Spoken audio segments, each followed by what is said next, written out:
Queridos irmãos e prezados alunos, a paz do Senhor. Meu nome é Carlomão Otaviano, sou professor do discipulado da Escola Bíblica Dominical das Assembleias de Deus, aqui na cidade de Maceió, no estado de Alagoas.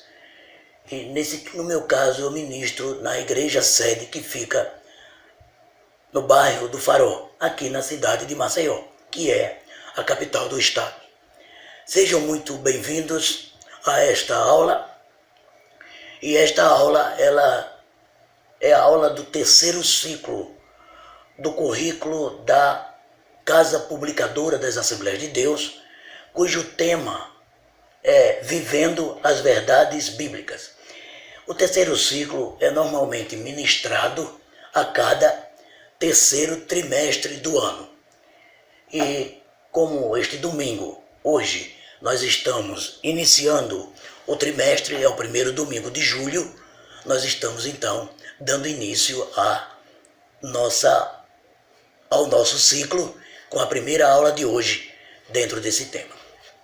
Muito bem, vamos iniciar a aula fazendo uma oração, agradecendo a Deus porque nós estamos aqui, porque até aqui o Senhor tem cuidado de nós, tem nos guardado e estamos tendo a oportunidade de nos relacionarmos através desta videoaula. Estou aqui ministrando, você aí do seu lado assistindo a aula, é sinal que até aqui o Senhor tem guardado as nossas vidas e louvamos ao Senhor por isso. Oremos, pois.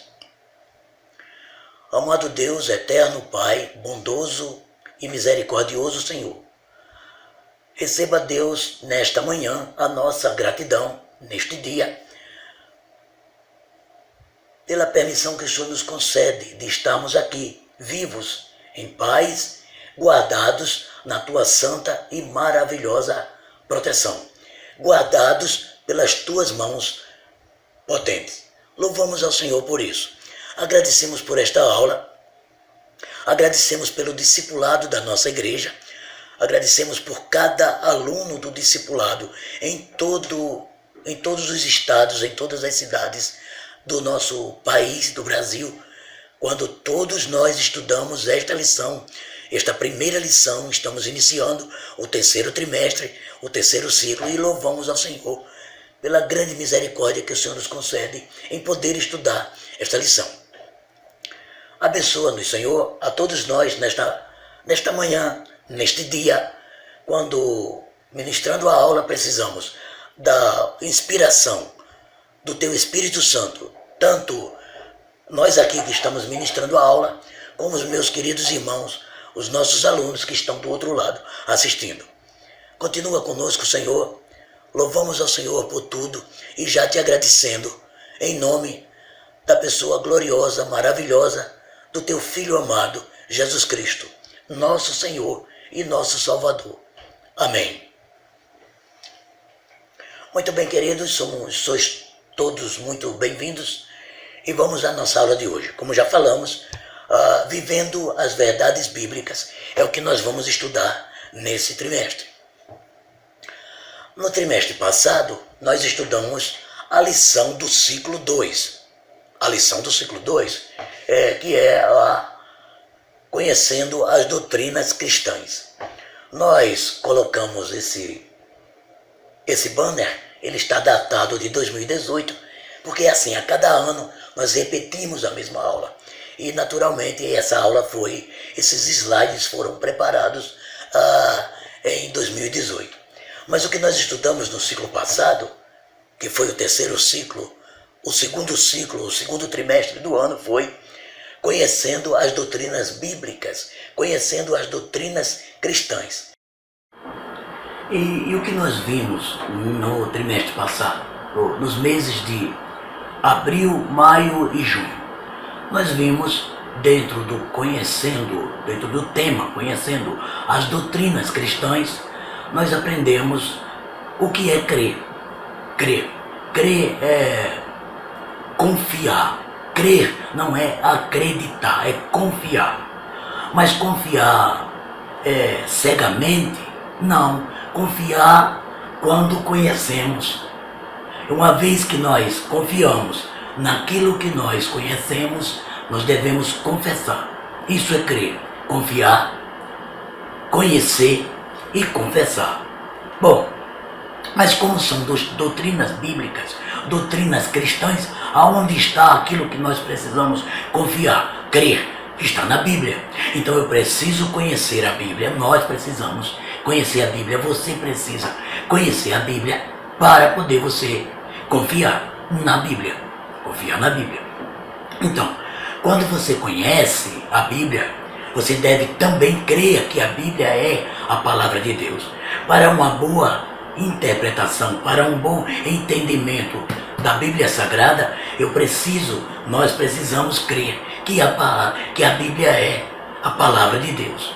E aí nós cremos nisso, cremos na Bíblia. E aí nós cremos também na Trindade, foi o que nós estudamos na lição 4, crendo no Deus Trino, na Santíssima Trindade. E aí na lição 5, cremos no Deus Pai. Na lição 6, cremos em Jesus Cristo, o Filho de Deus. Na lição 7, cremos na volta de Jesus Cristo, porque nós cremos que Ele já veio como ser humano. E agora cremos também na volta de Jesus, que será subdividida em duas formas, em duas vindas. A primeira, Jesus vem para buscar a sua igreja, para arrebatar a igreja.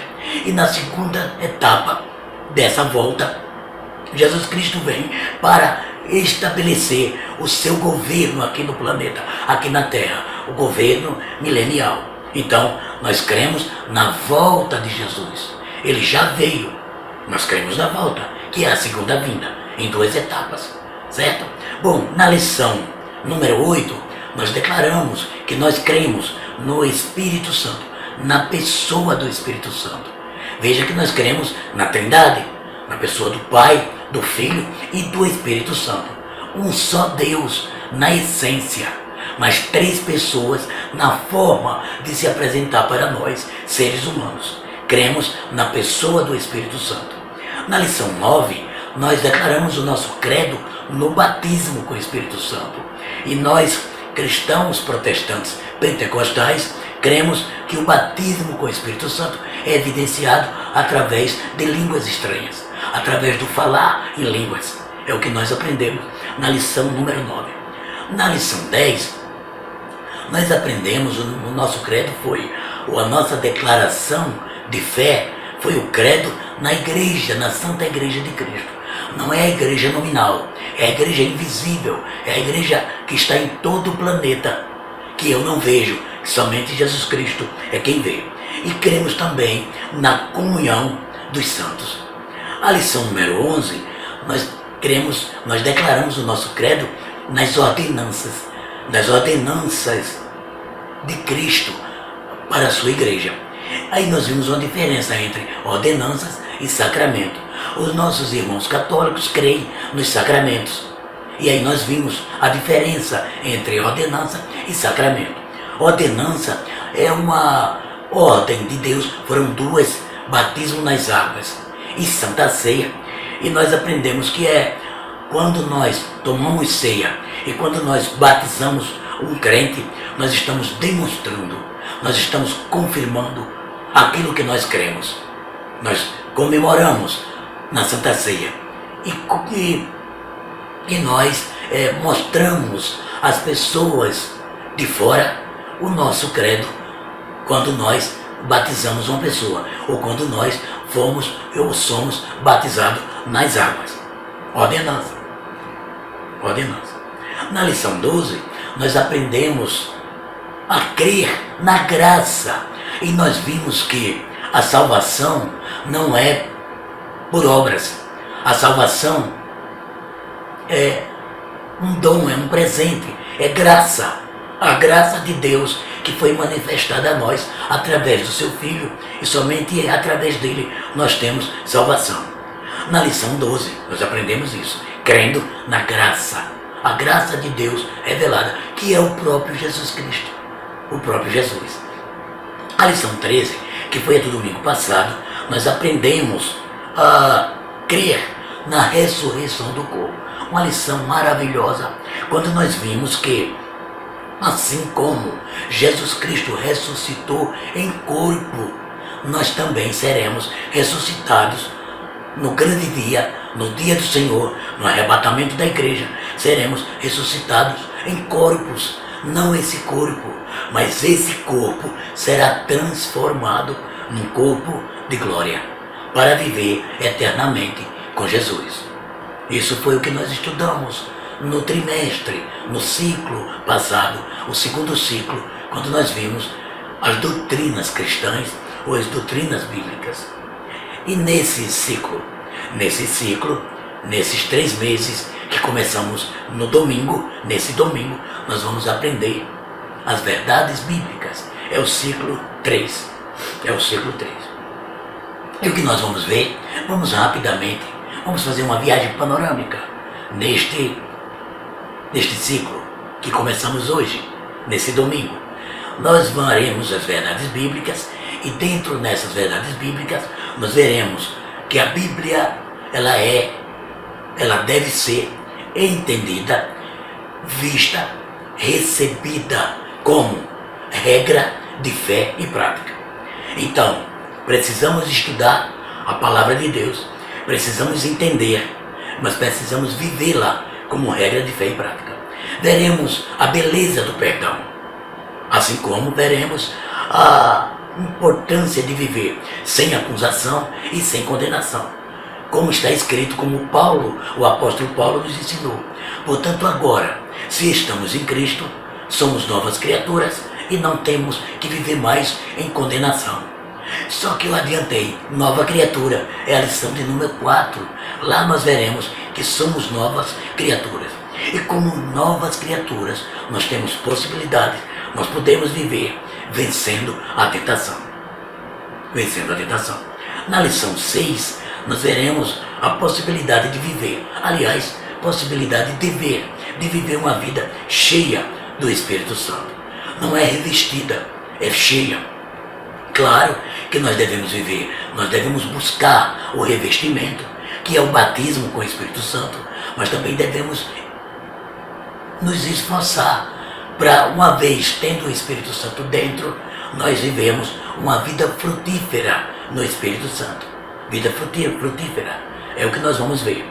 Depois disso nós vamos para uma série de relacionamentos. Relacionando-se com a família, a lição 8. Relacionando-se com os estudos, como podemos viver no ambiente acadêmico, a lição 9. Relacionando-se com a sociedade como um todo, a lição 10. E relacionando-se com a igreja, aonde nós congregamos, a igreja local, a igreja denominacional, igreja protestante, igreja católica, enfim, aonde o cristão convive, aonde ele serve, na igreja dele serve, ele deve se relacionar bem, e é o que nós vamos ver. A lição 12, nós vamos ver que nós devemos viver em oração. Está escrito lá no livro de Hebreu, ou na carta, a carta universal, que nós não sabemos quem escreveu, lá para os hebreus. Devemos viver orando sem cessar. Está escrito, orai sem cessar. E por último, nós veremos na lição 13 que devemos viver em santidade. Uma lição excelente, é o que nós vamos estudar. Bom, mas vamos à lição de hoje. A lição de hoje é sobre como nós devemos entender, receber e ter a Bíblia como regra de fé e praticar. A Bíblia tem alguns livros nela que são históricos, sim. A Bíblia conta sobre a fundação, a criação do mundo e de todos os seres, sim. Mas a Bíblia não é apenas um livro histórico.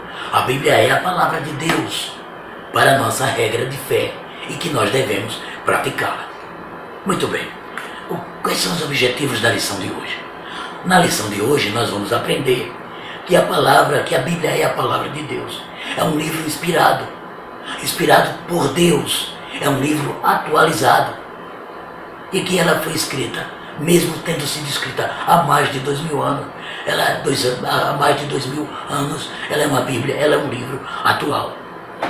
Também veremos a importância de ler a palavra de Deus todos os dias.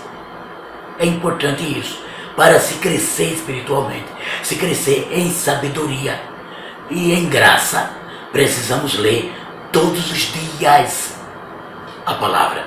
Claro, precisamos estudar e precisamos meditar. É o que nós vamos ver. E também, por último, nós vamos ver sobre a influência da palavra de Deus em nossa relação com a sociedade, no trabalho, na família e no próximo, e com o nosso próximo. É o que nós vamos ver. Bem, o texto base para o nosso estudo neste dia, para o estudo da Bíblia como regra de fé e prática, está contido no livro dos Salmos, mas no Salmo de número 119. E nós temos os versículos 1 a 7 e os versículos de 14 a 19. Vamos tentar ler aqui, vamos ler na nossa lição. E você aproveita também, se não estiver com a sua lição, abre a sua Bíblia no livro de Salmos, Salmo de número 119. Vamos lá? Bem-aventurados que trilham caminhos retos e andam na lei do Senhor. Bem-aventurado os que guardam os seus testemunhos e buscam de todo o coração. E não praticam iniquidade, mas andam nos seus caminhos. Tu ordenaste, Senhor, os teus mandamentos, para que diligentemente nós o observássemos. Tomara que os meus caminhos sejam dirigidos de maneira que eu possa observar os teus estatutos. Então eu não ficaria confundido, atentando eu para todos os teus mandamentos. Louvar-te-ei com retidão de coração, quando eu tiver aprendido os teus juízos. Fogo mais com o caminho dos teus testemunhos, do que com todas as riquezas. Em teus preceitos meditarei e olharei para os teus caminhos. Alegrar-me-ei nos teus estatutos, não me esquecerei da tua palavra. Faze bem ao teu servo, para que viva e observe a tua palavra. Desvenda os meus olhos, para que eu veja as maravilhas da tua lei. Eu sou peregrino na terra, não esconda de mim os teus mandamentos. Não sei se vocês perceberam que em todos os versículos que nós lemos faz referência ao livro santo, a palavra de Deus. Está como lei, testemunhos, caminhos, mas está fazendo referência à palavra. Em todos os versículos que nós lemos nesse texto base, faz referência à palavra. Aliás, todo o Salmo de 119 faz referência, todos os versos faz referência à palavra de Deus. Muito bem. Como você já sabe, na nossa lição do discipulado, o nosso texto áureo é denominado de para meditação. É um texto base, é um texto de ouro para que meditemos. E no texto de ouro da lição de hoje está dizendo: toda a escritura divinamente inspirada é proveitosa para ensinar, redarguir, corrigir e para instruir em justiça. Esse texto, que é o texto áureo para a nossa meditação, ele está contido, ele consta na segunda carta do apóstolo Paulo a Timóteo, no capítulo 3 e o versículo 16. Mas eu gosto muito da versão atualizada. Essa versão é a corrigida. Na versão atualizada, que eu vou ler com vocês, deixa eu pegar aqui a Bíblia atualizada, está ela aqui. Segunda carta de Paulo a Timóteo. Timóteo era o filho na fé do apóstolo Paulo. O apóstolo Paulo escreveu para ele dizendo o seguinte: segunda carta, está aqui, Caloma, aqui ó, segunda carta, capítulo 3, versículo 16, diz assim: toda a escritura é divinamente inspirada por Deus e é útil para o ensino, para a repreensão, para a correção e para a educação na justiça. Essa é a versão revista e atualizada. Na versão corrigida, essa que nós lemos, diz que toda a escritura é divinamente inspirada é. Na versão atualizada diz: toda a escritura é divinamente inspirada. Então, o que nós entendemos lendo a revista atualizada é que toda a Bíblia, do Gênesis ao Apocalipse, toda a Bíblia é divinamente inspirada. Muito bem. Agora vamos à introdução do estudo. Vocês sabiam que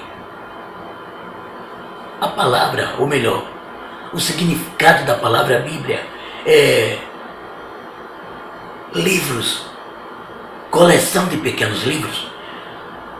No original, a palavra Bíblia,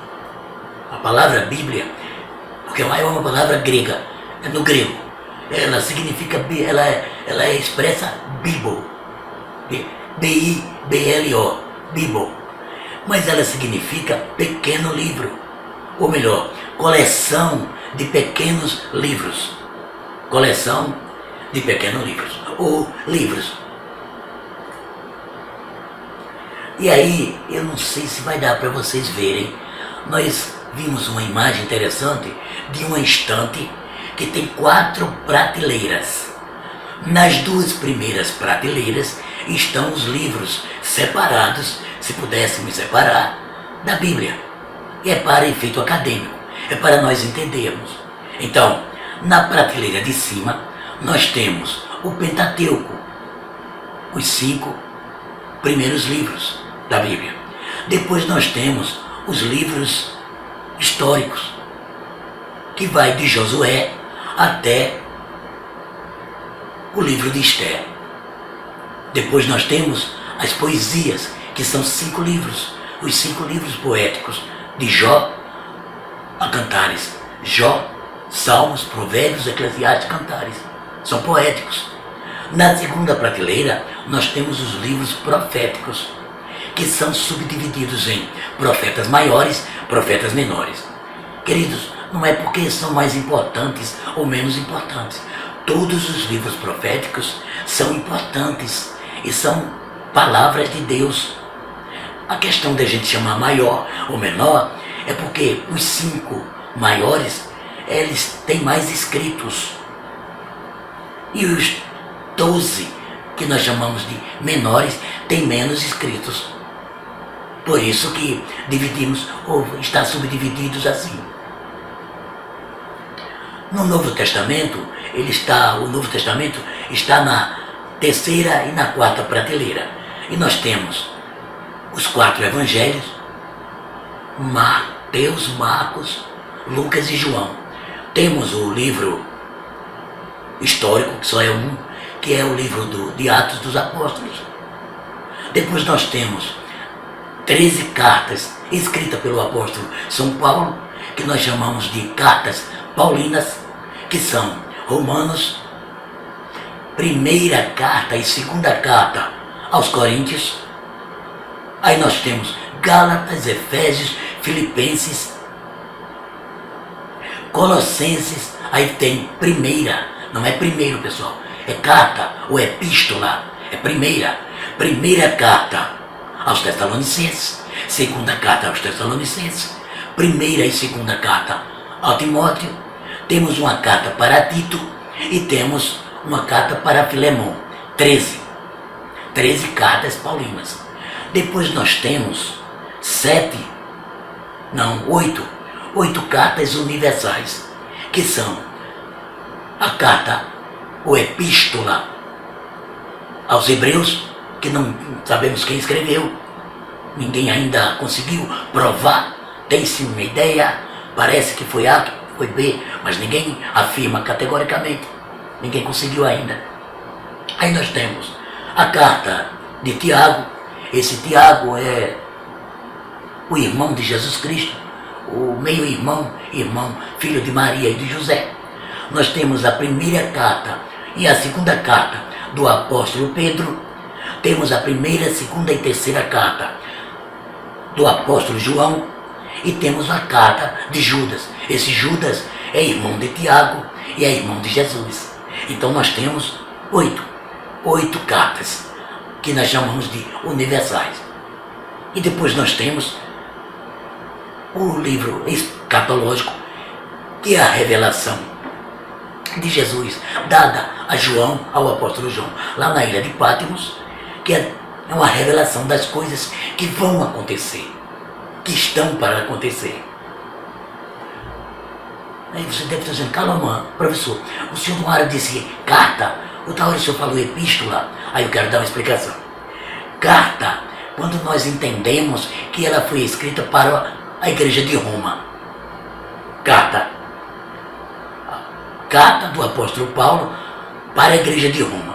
Mas como ela está contida aqui na palavra de Deus, e ela serviu para a igreja de Roma e serve para nós hoje, aí nós chamamos de epístola. Então, se vocês virem o pastor, o professor falar carta ou epístola, entendam assim: carta, quando é dirigida para uma pessoa ou a um grupo de pessoas. Epístola, quando ela se torna universal. Então, por exemplo, a carta de Paulo a Filemon, que é um amigo dele, era um amigo dele. Ela serviu para Filemon, mas aí quando nós extraímos ensinamentos para nós hoje, em pleno século XXI, aí nós entendemos que ela se constitui também em uma epístola. Tá bom assim? Tá explicado? Espero que vocês entendam. Queridos, antes de vocês serem cristãos, crentes em Jesus Cristo, antes de vocês terem entregue a vida de vocês a Jesus, principalmente o cristão protestante, eu estou me referindo ao cristão protestante, a você que é nosso aluno, o que vocês ouviam falar, o que vocês entendiam da Bíblia. Eu vou dizer a minha experiência. Eu tenho 68 anos e em 1962, melhor dizendo, eu fui morar na cidade do Rio de Janeiro com a minha mãe. E eu lá passei por uma experiência interessante. Lá no Rio de Janeiro, os cristãos protestantes eram chamados, apelidados de forma pejorativa pelos outros cristãos que não eram protestantes, de Bíblia. Então dizia assim, lá vai um Bíblia. Lá no Nordeste, por exemplo, aqui onde eu moro atualmente, no Nordeste, onde eu nasci e vivo, os cristãos eram chamados de bode. Lá vai um bode. Dizia que o cristão berrava, o protestante berrava e tal. Mas lá no Rio, de forma pejorativa, os protestantes, os crentes, eram chamados de Bíblia. Talvez porque os crentes, as pessoas assim que aceitavam Jesus, botavam a Bíblia debaixo do braço e iam para a igreja. Talvez seja por isso. Mas era assim. A Bíblia não era lida por todos os cristãos. Uma outra denominação religiosa, um outro segmento, só quem lia a Bíblia era o líder. Inclusive, na hora da ministração, da reunião litúrgica deles, a Bíblia era lida de costa e em latim. As pessoas não entendiam. Então, por isso que ainda hoje se encontra dificuldade de se ler a Bíblia, de se entender a Bíblia, de se explicar a Bíblia. Mas graças a Deus que isso mudou e todos os cristãos, hoje, protestantes e católicos, têm a liberdade, têm o direito de ler a Bíblia Sagrada. Nós, cristãos protestantes, vocês que estão me assistindo, cristãos católicos, hoje vocês leem a Bíblia, mas não era sempre assim, pessoal. Não era sempre assim. Vocês mais novos talvez não entendam, mas como eu, alguns outros irmãos mais velhos sabem como era recebida a palavra de Deus, a Bíblia Sagrada, há algum tempo atrás, no século passado. Queridos, ainda dentro da introdução da nossa lição, eu queria dizer para vocês que existem 3 tipos de teólogos. Existem os teólogos ortodoxos, os novos ortodoxos e os teólogos liberais. O que é teólogo? Teo, Deus. Logos, estudo. Estudo das coisas sagradas. Estudo da divindade. Estudo das coisas de Deus. Estudo da palavra de Deus. Teólogos são os que estudam a palavra de Deus. Por exemplo, quem são os teólogos hoje? Sou eu e é você que está nos assistindo, que está estudando comigo essa lição. Nós somos teólogos. Nós estamos estudando sobre coisas de Deus, coisas sobre divinas. Estamos estudando a palavra de Deus. Nós somos teólogos. Agora, ortodoxo. Quando a gente fala de ortodoxia, nós estamos falando de posição correta. Ortodoxia. Não sei se já ouviram falar de ortopedia, está falando de posição dos ossos, do esqueleto humano. Ortodoxia é o estudo correto. Ortodoxo é aqueles que estudam a palavra. Então, vamos ver quem são os teólogos ortodoxos. São aqueles que creem na totalidade da palavra de Deus como sendo a palavra de Deus. Por isso que eu li o versículo na versão atualizada, porque na versão atualizada diz: toda a escritura é divinamente inspirada. Então toda a escritura é a palavra de Deus. É o que nós cremos, é o que você está crendo, é o que eu creio. Nós somos teólogos ortodoxos. Os novos ortodoxos, ou como chamam também de New Ortodoxo, esses teólogos, eles creem que a palavra contém. Eles dizem: não, tem muita coisa na Bíblia que é apenas história. Ela contém a palavra de Deus, mas ela é muito histórica, ela é histórica. Nós ortodoxos acreditamos na historicidade da Bíblia. Claro, a Bíblia traz história, mas é Deus contando a história da criação, a história do povo de Israel. É Deus contando para nós, através de Moisés, que escreveu.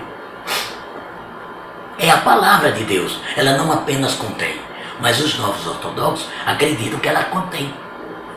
Mas tem outros que são ainda mais difíceis de ser entendidos. São os teólogos liberais.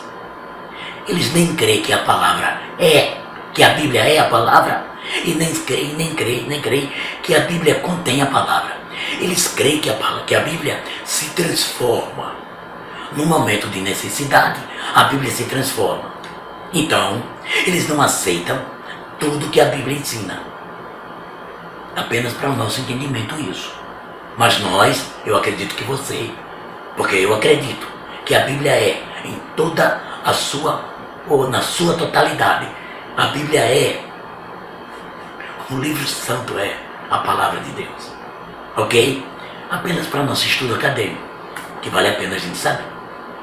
Bom, a Bíblia, queridos, a Bíblia é um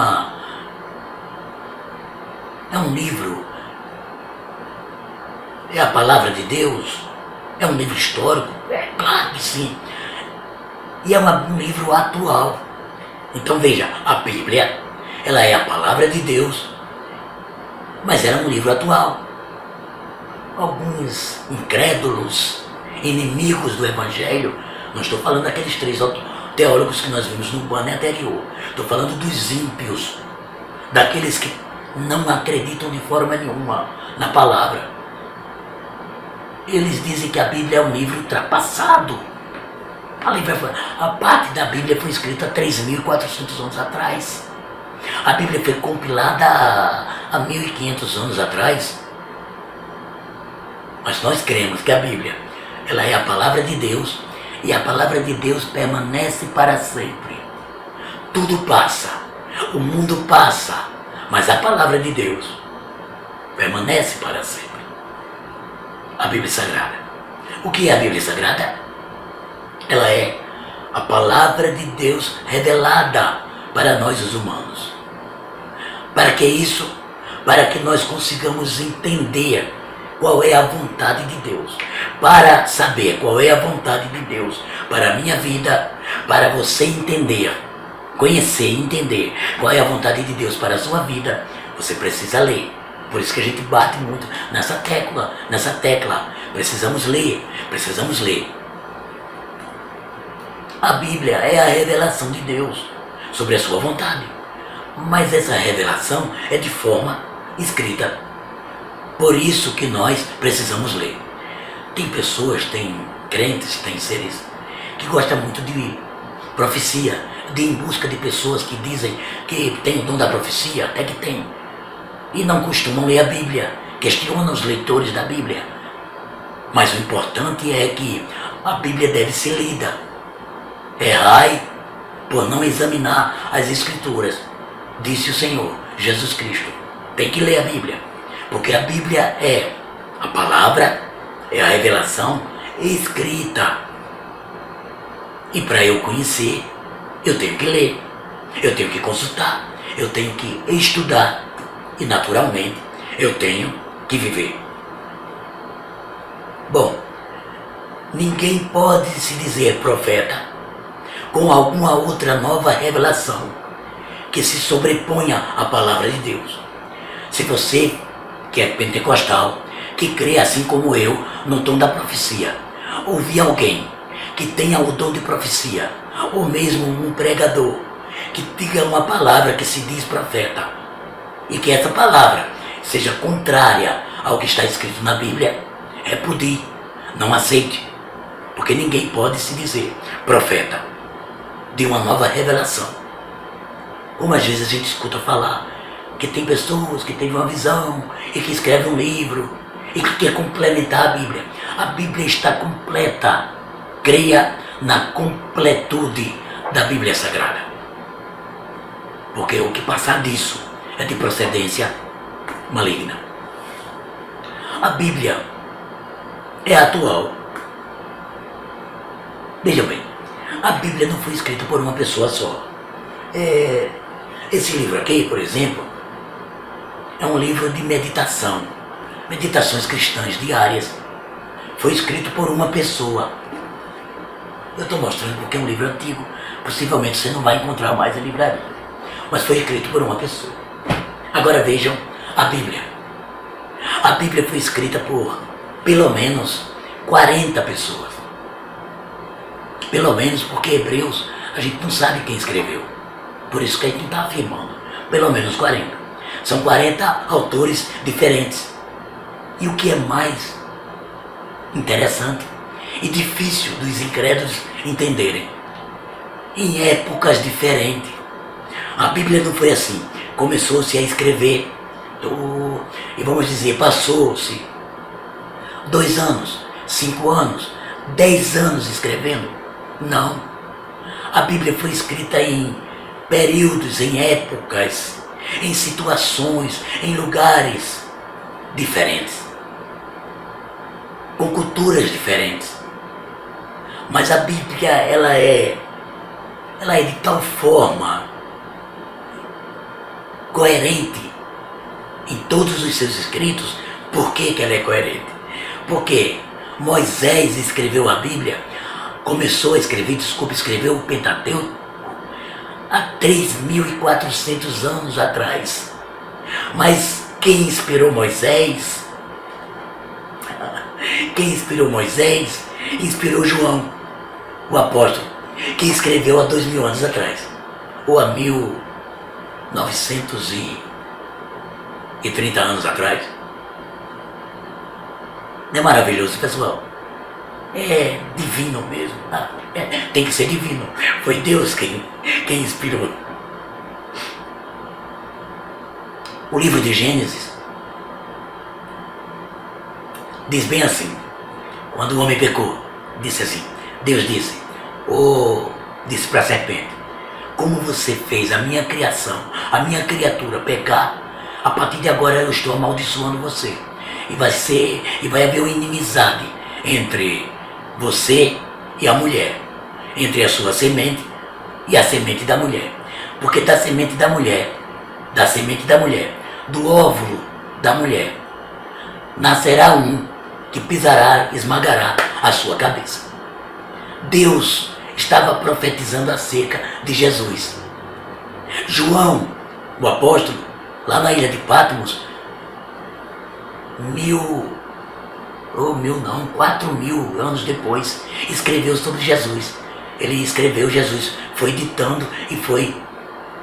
Quer dizer, o Jesus que foi profetizado por Deus, lá no princípio, foi escrito por João. Falou a João, o apóstolo, e João foi escrevendo. Viu como é coerente? Coerente. Porque foi Deus quem inspirou. Foi Deus quem inspirou. E é por isso que o que Deus inspirou Moisés a escrever no Pentateuco serve para nós hoje. Para nós hoje. E nós estamos dizendo que, em que pese a Bíblia ter sido escrita há mais de 2.000 anos, ela se mantém na atualidade. Na realidade, não é só há mais de 2.000 anos.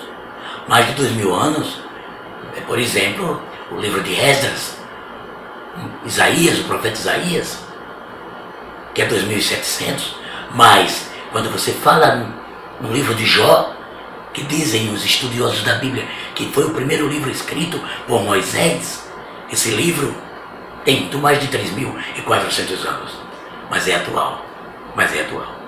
A Bíblia, pessoal, é um livro que nós podemos confiar. Por quê? É o único livro onde nele próprio está escrito que o escritor dele, foi o inspirador dele, é o próprio Deus. Por exemplo, você pega um livro de um cientista, você que é um estudioso, um matemático, diz que quem escreveu aquele livro foi o matemático, mas não diz que o matemático escreveu inspirado por Deus. Só a Bíblia Sagrada é que afirma que o homem escreveu inspirado por Deus. Então, as pessoas que não entendem, que não creem, os ímpios, eles estudam a Bíblia para desfazer.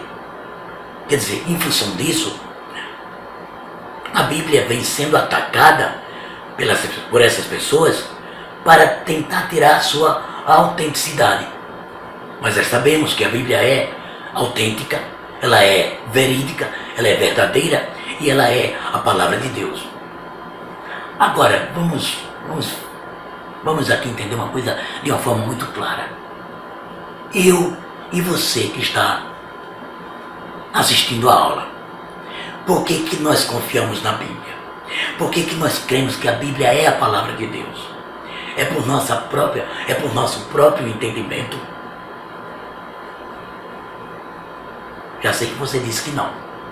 Nós cremos na palavra de Deus, no livro, na Bíblia, como palavra de Deus. Porque o Espírito Santo, que é Deus, e que inspirou também a palavra, os escritores, ele nos convence. Ele nos convence que a Bíblia é a palavra de Deus. É por isso que nós confiamos na Bíblia Sagrada como palavra de Deus. A Bíblia orienta a nossa vida espiritual. A Bíblia orienta a nossa vida espiritual. A Bíblia é a nossa bússola. Sabe o que é uma bússola? Aquele instrumento do navegador, aquele instrumento do caminhante, do viajante, que se guia muitas vezes pelas estrelas à noite, mas quando chove, quando as estrelas estão encobertas, eles precisam de um instrumento para se guiar. Imagine um navio no alto mar, água, céu escuro, não tem estrela. Como ele vai se guiar? Pela bússola. A Bíblia é a nossa bússola e é por ela que nós devemos nos guiar. Por quê? Porque a Bíblia é um livro inspirado por Deus. Então ela nos orienta. em todos os aspectos do nosso existir, da nossa existência. A Bíblia é o manual de instrução. Nós não sei como, minha gente, mas a Bíblia, nós não podemos viver sem a Bíblia. A Bíblia é quem nos guia. Queridos, você tem algumas constituições no mundo que são constituições antigas, que não vivem mudando. A nossa Constituição, que não é uma Constituição tão antiga, ela é baseada na Bíblia. Todas as constituições dos países do mundo, ela tem uma base. Se a gente estudar, para quem estuda, para os advogados, sabem que tem uma base bíblica nas constituições. Porque a Bíblia é um manual de instrução dado por Deus para nos guiar, para nos ensinar como nós devemos nos comportar. Por isso que nós devemos estudar e meditar na palavra de Deus diariamente. E quando eu falo diariamente, eu me lembro do Salmo 1. Bem-aventurado o varão que não anda segundo o conselho dos ímpios, não se detém, não para no caminho dos pecadores, nem se assenta na roda dos escarnecedores. Ao contrário disso, esse varão, ele é feliz, ele é bem-aventurado, porque ele medita na lei do Senhor. E ele medita de dia e de noite. Ou seja, ele medita diariamente na lei do Senhor. Se a Bíblia é uma bússola, devemos olhar sempre para ela, para guiar o nosso caminho. O salmista disse: lâmpada para os meus pés é a tua palavra, e é luz para alumiar o meu caminho. A Bíblia orienta em como nós devemos viver, conviver com Deus. Se você quer ter uma vida de comunhão com Deus, você diz que tem comunhão com Deus porque você é uma pessoa de oração, você só vai ter comunhão com Deus se você orar, claro, mas se você ler a Bíblia. A Bíblia ensina você como ter comunhão com Deus, como se apresentar diante de Deus. A Bíblia fala sobre o uso do dinheiro, como nós devemos criar nosso filho. A Bíblia fala sobre como nós devemos viver na sociedade, no trabalho, como nós devemos crer e confiar em Deus. Só que tudo isso não dá para a gente ver agora nessa aula, mas dá para a gente entender que nós precisamos ler para poder a gente ter a Bíblia como bússola, como manual do usuário. São muitos os assuntos abordados, são muitos. Só que para entender, a gente precisa ler, porque nela nós encontramos solução para cada circunstância da nossa vida. Queridos, a Bíblia nos orienta na nossa vivência, no nosso viver em sociedade. Orienta na família, porque a família, nós já dissemos isso, a família é a célula máter da sociedade. E aí nós, quando lemos a Bíblia, interessante, quando você lê o Antigo Testamento, quando você lê o Pentateuco, você lê a história, claro, a história de várias famílias, e você vê comportamentos, e você entende, aprende como nós devemos nos comportar. Tem exemplos positivos e tem exemplos que nós não devemos seguir. A Bíblia é a nossa fonte, a nossa bússola que nos orienta em como viver, por exemplo, em família. Família, que é o maior projeto de Deus dentro do projeto de criação do planeta Terra. No princípio criou Deus céu e terra. Essa terra tornou-se sem forma e vazia, mas depois Deus reformulou a terra, Deus recriou. Aí Deus plantou um jardim e fez o homem, criou o homem e colocou o homem no jardim. Mas o homem estava sozinho. Aí Deus olhou e disse: não, o homem não está bem sozinho. Eu vou criar uma companheira, uma adjutora. eu vou falar, eu vou comprar, fazer alguém que esteja ao lado desse homem. Aí Deus criou também a sua obra-prima, ou complementou a obra-prima, porque o ser, o homem, é obra-prima, o macho é obra-prima, mas sozinho ele não é. Quando Deus criou a mulher, que juntou homem e mulher, aí ficou complementada a obra de Deus.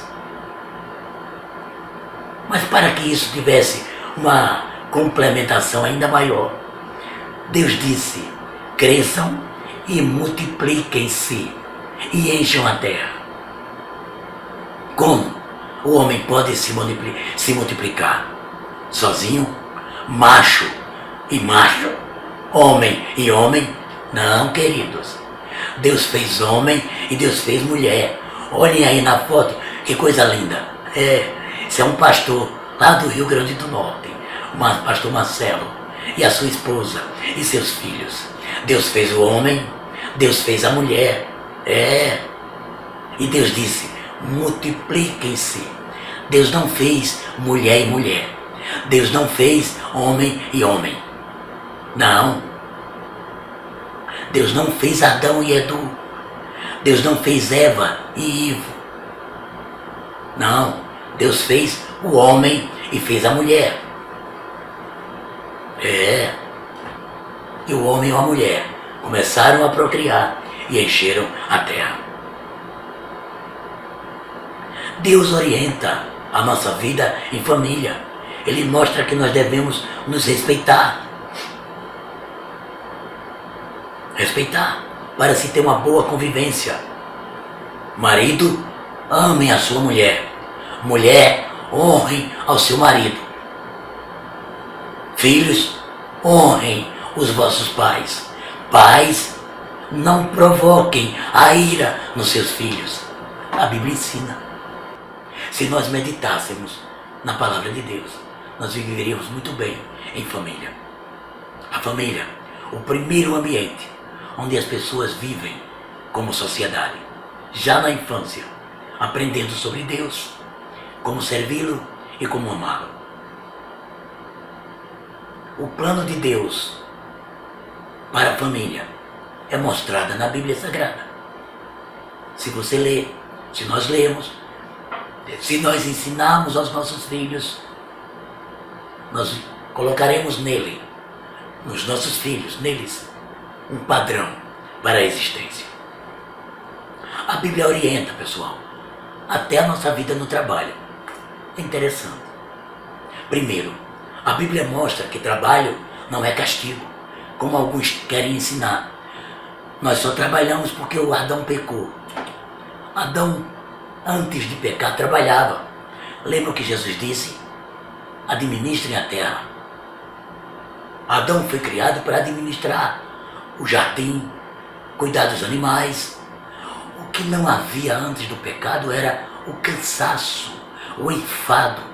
Depois do pecado, aí o Senhor disse: agora você vai comer do suor do seu rosto. Mas trabalho existia, porque trabalho é uma bênção. Trabalho é uma bênção. Trabalho não é castigo.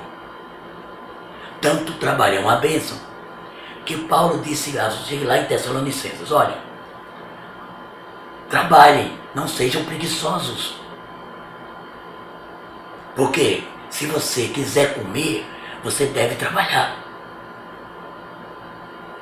Se você não quer trabalhar, então também você não deve comer.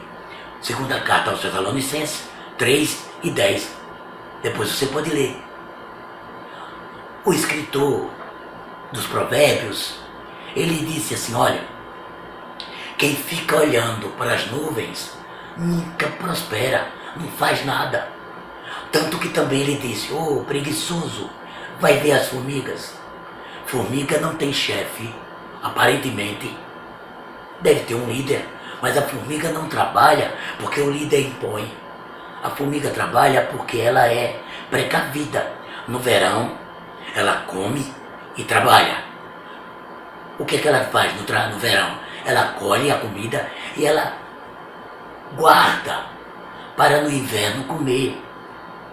Por isso que o provérbio, O sábio Salomão disse: preguiçoso vai ter com as formigas.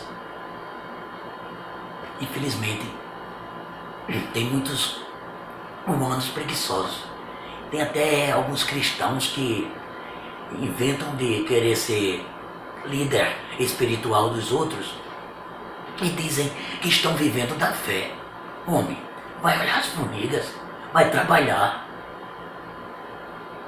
vai ter com as formigas. Não seja preguiçoso, porque Deus não gosta de preguiçoso. No plano divino, Deus criou o homem e a mulher para produzir. Por isso, vamos valorizar o trabalho. Não sejamos preguiçosos. Olha, na Bíblia Sagrada, também há a orientação da convivência com o próximo. Família, trabalho e com o próximo. Como isso? Vamos ver como. Primeiro, o ser humano não é uma ilha. Nós somos seres gregários.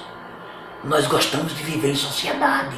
Nós vivemos em família e nós convivemos com outras pessoas. Imagine viver isolado. Imagine se você não puder sair de casa. Se você não puder conviver com as pessoas. Está dando para imaginar? Pois é.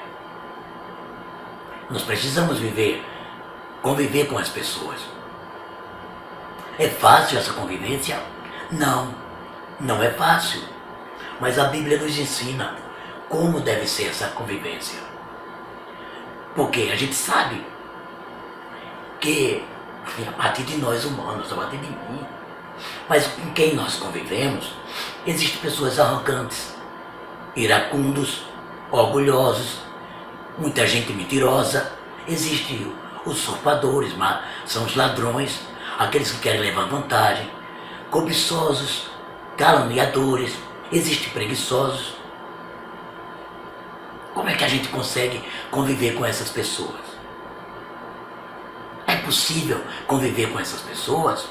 É. Nós podemos conviver da seguinte forma: nós podemos nos juntar. O que nós não podemos é nos misturar. Não. Até porque algumas dessas falhas, alguns desses erros, a gente pode incorrer. Claro, às vezes nós somos arrogantes, às vezes nós somos preguiçosos, às vezes nós somos orgulhosos. A gente pode não ser uma coisa, mas às vezes a gente faz outras coisas. Eu digo a gente que eu estou falando, não sou eu, não é você particularmente. Estou falando no contexto. Então, precisamos ter cuidado com nós, primeiro com nossas vidas. E temos condição sim de conviver com as outras pessoas. Como crentes, nós podemos conviver com essas pessoas, nos relacionar. O que nós não podemos é nos misturar, praticar as mesmas coisas que elas praticam. Precisamos, Jesus disse, ser luz e ser sal para poder viver num ambiente de trevas. Como é que nós podemos levar a luz a essas pessoas da segunda linha se eu não conviver com eles? Vamos viver no mosteiro? Não. Vamos conviver com essas pessoas. Mas vamos conviver sendo luz e sendo trevas. Olha o manual. Olha o manual. O manual ensina isso. O manual ensina isso. Queridos, essa foi a nossa lição. A primeira lição do terceiro ciclo. A primeira lição do terceiro trimestre. E o que nós aprendemos hoje? Nós aprendemos que a Bíblia tem todos os elementos necessários para nos orientar a viver aqui no planeta. A nossa vida, o nosso modus de vida, o nosso modus vivendus é orientada, tem orientação para isso na Bíblia Sagrada. Aprendemos também que a Bíblia é o nosso manual, a nossa bússola, é o manual do usuário. Quer viver bem? Leia a Bíblia. estude a Bíblia, leia a palavra de Deus, porque é através da Bíblia que nós vivemos, que nós podemos viver em equilíbrio, um equilíbrio necessário para viver e viver bem. Meus queridos irmãos, essa foi a lição de hoje. E no próximo domingo, a próxima lição, nós vamos ver a beleza do perdão. É sobre isso que estudaremos no próximo domingo e você precisa estar conosco domingo que vem. Você é nosso convidado para estudarmos esta lição, a beleza do perdão. Que Deus a todos abençoe, ou melhor, que Deus continue abençoando a cada um de nós, a você e a mim. E pode crer que tudo o que Ele deseja é nos abençoar. Encerramos essa aula orando a Deus, agradecendo e pedindo que Ele continue conosco. Senhor Deus, amado e querido Senhor, eterno Pai, te louvamos por este dia, por esta oportunidade maravilhosa que o Senhor nos concede de aprender sobre a Tua Palavra.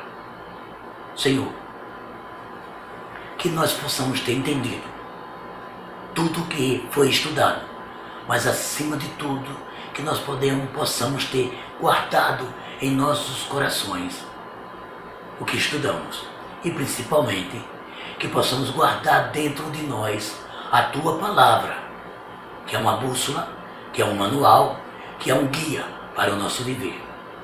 Senhor, agradecemos em nome de Jesus Cristo, Teu Filho, porque se nós estamos orando, não é por mérito nosso.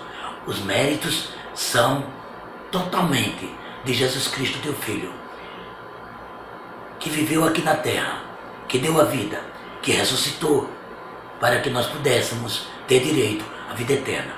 E é por causa dos méritos de Jesus que nós estamos aqui, te pedindo e te agradecendo. Sim, em nome de Jesus Cristo. Amém. Até a próxima aula, até o próximo domingo, ou no dia que você estiver estudando. Até lá e muito obrigado por hoje.